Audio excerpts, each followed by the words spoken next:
రాజధానిగా ప్రకటించినప్పుడు అధ్యక్ష ఒకే రాష్ట్రం ఒకే రాజధాని అభివృద్ధి వికేంద్రీకరణ నినాదంతో మొదలుపెట్టింది అధ్యక్ష.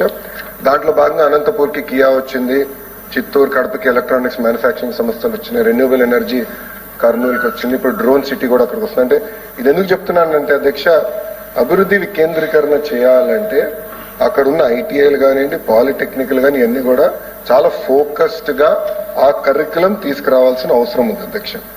అధ్యక్ష, మన ప్రభుత్వ అధికారులకు వచ్చిన లీప్ పేరుతో అంటే లెర్నింగ్ ఎక్సలెన్స్ ఇన్ ఆంధ్రప్రదేశ్ పేరుతో సెక్టర్ స్పెసిఫిక్ ఇన్స్టిట్యూషన్స్ ని ఫోకస్ చేసి ఈ క్లస్టరింగ్ ఏదైతే కాలేజీలు కానీ పాలిటెక్నిక్స్ కానీ ఐటీఐ యూనివర్సిటీలు చేయాలనేది ఒక నిర్ణయం అధ్యక్ష. రెండోది ఇండస్ట్రీ లెడ్ కరికులం అధ్యక్ష.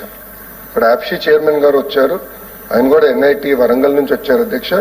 ఆయనకి ఏం చెప్పారంటే ఇండస్ట్రీతో కనెక్ట్ అవ్వండి, అందరితో మాట్లాడండి అని చెప్తాం జరిగింది అధ్యక్ష. ఇది ఎందుకు చెప్తున్నా అంటే మొన్న నేను మహిళా యూనివర్సిటీకి వెళ్ళి అక్కడ వీసీ గారితో మాట్లాడినప్పుడు 2-3 విషయాలు నేను డేటా కూడా చూశాను అధ్యక్ష. కంప్యూటర్